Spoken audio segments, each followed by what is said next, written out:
All right. So the last podcast we were talking about meditation and just how important it is to really dig deep into healing and finding yourself. And I just went on kind of some tangents, I would say, but very important. Kind of share a little bit more about insight on my personal journey.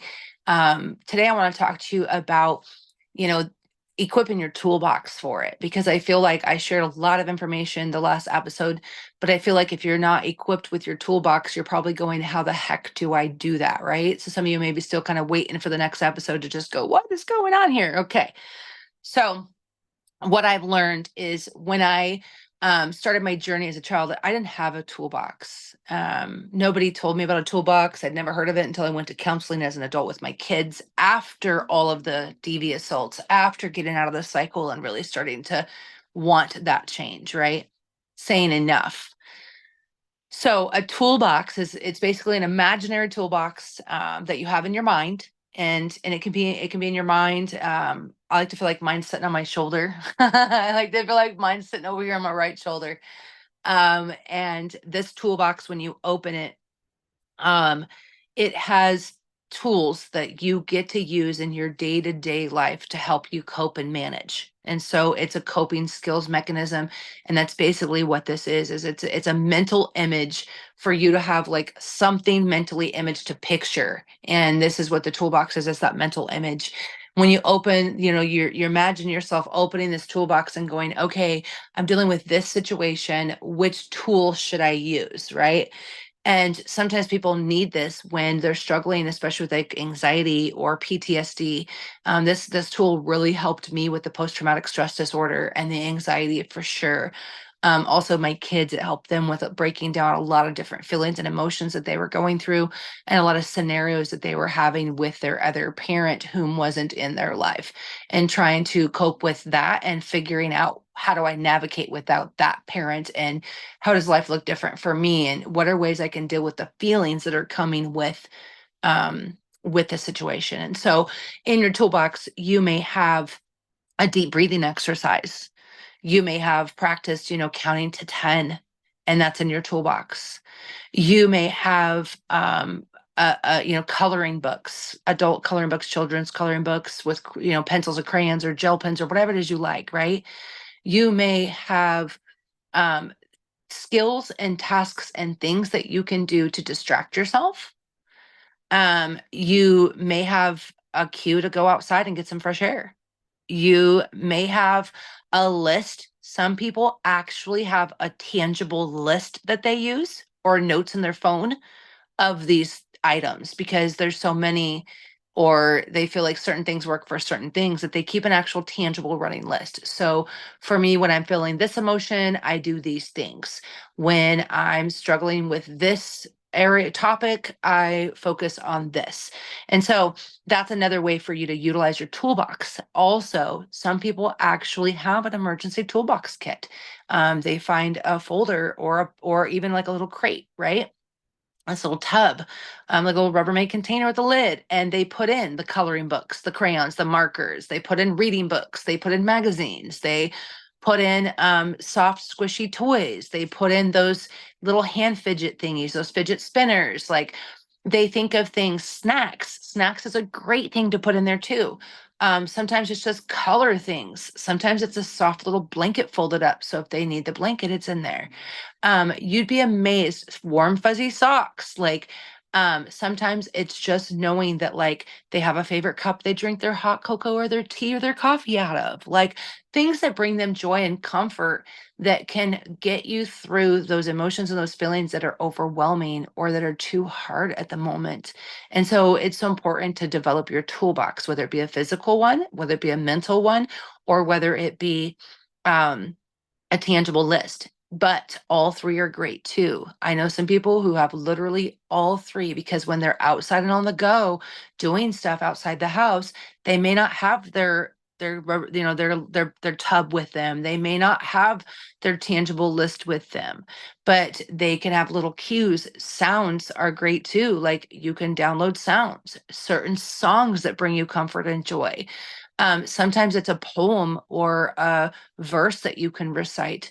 There's all kinds of things that you can add into your toolbox. But what I think is so important is we have to learn to develop to calm the mind when you've gone through so much chaos outside and inside your body.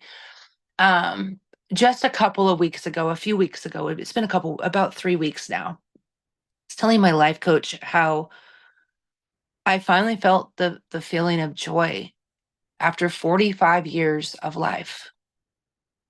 I took me up to think about it. I found joy. I actually really felt joy. I didn't realize that I'd never felt joy before. I know it sounds so crazy, doesn't it?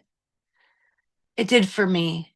Saying it out loud felt so weird, but I'm here to tell you that it's a feeling like no other. The only thing I can relate that euphoric feeling of joy to was when I had the vision right before my granddaughter died and was blessed to go to heaven.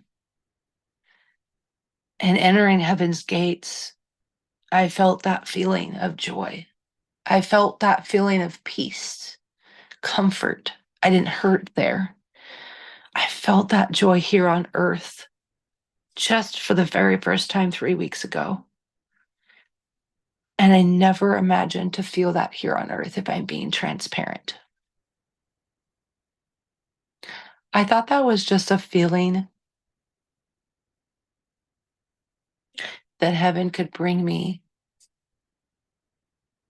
because I'd never felt it in my existence. And to know that it's a feeling that I can experience every day here too, because God is that good, because I am healing my inner child and those hardships that I held on to and hadn't let go. I did a lot of letting go that day. I did a lot of releasing that day of past trauma, of a lot of things I'd held on to since I was 3 years old. I had done so much letting go that weekend, speaking life over what I wanted my life to be, what I wanted my family's life to be, that I felt that joy and that peace through my everyday life. And I just am here to tell you that it's possible. I'm here to tell you that you can have that here. Like, it's incredible when you let things go. It's incredible when you forgive yourself.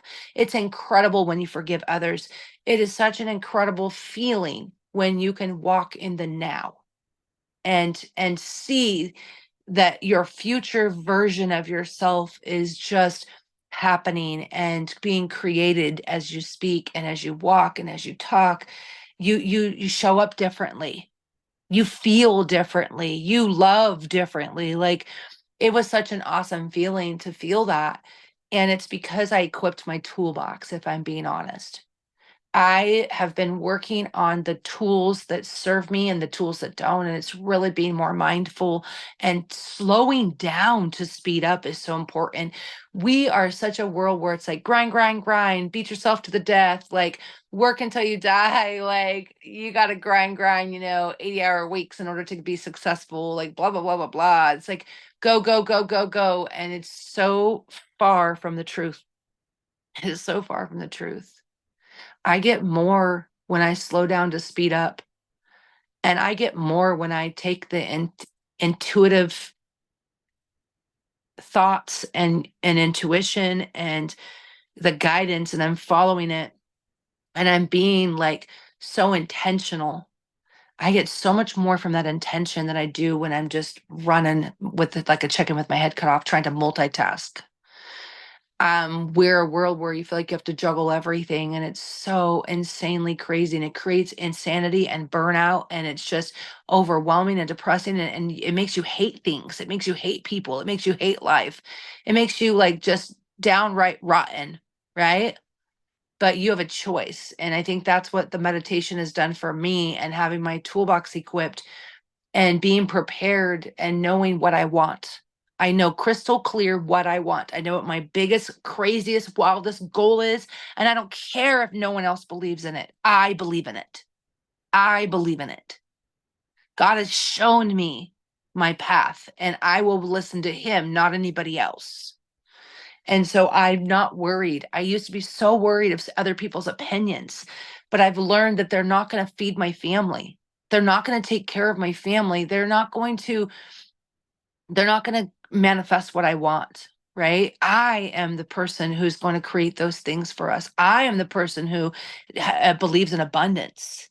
I'm the person who has zero doubt and knows her path. And it's me staying in that constant alignment, staying in that constant mindset of just knowing. I have zero doubt. I have complete faith.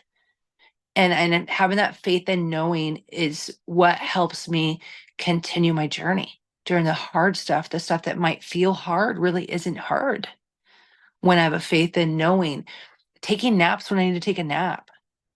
I used to just be like, oh, I got to grind. I can't sleep. I got to work 20-hour days, sleep for 4 hours. You know what I mean? Why would I do that to myself? I have hurt myself by doing that. It's just not healthy.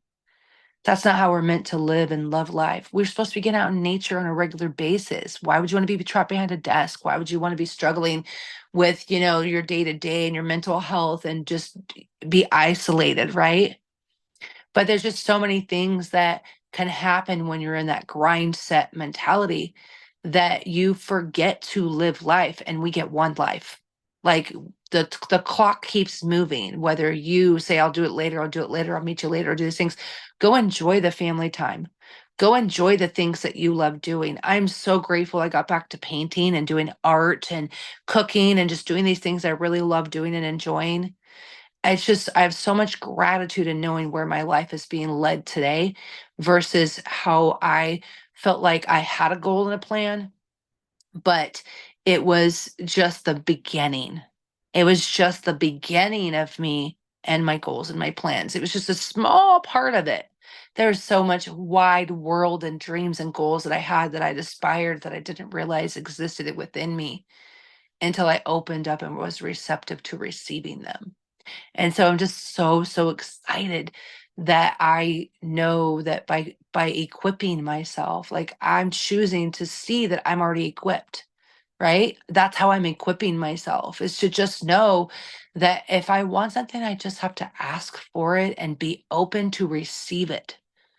Don't be resistant to what's coming. If I'm asking for it, things will have to change.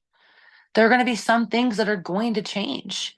Your circle's going to change. The people that you surround yourself is going to change. There's going to be so much change that you're almost going to feel like things are twisted and turned and it's not exactly what you asked for. But what you have to understand is you have to trust the process.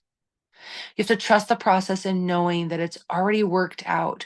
Those people you thought you were going to go and do everything with may not be the same people you go and do everything with. And you have to be receptive and open to what's coming and who's coming and just so excited. And don't ask how. You'll slow down the process. But through meditation, you can ask for the things you desire. Always talk about the good. Everything is good. If you're asking for what you don't want, you're going to get more of what you don't want. So ask for what you want so you get lots of what you want. And be so open to receiving and to be accepted and accepting what it is that you're asking for, and be very, very detailed and crystal clear. Picture yourself inside the moment.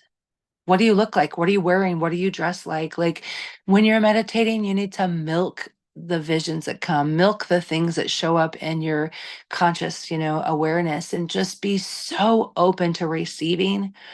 And set an alarm if you're nervous at first. Set an alarm, but be so open to receiving and don't turn it off.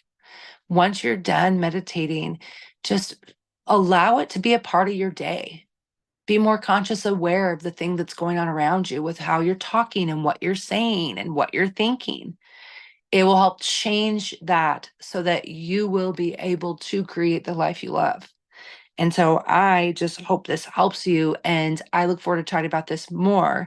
But for now, we're going to stop there. I hope you have an amazing, amazing week.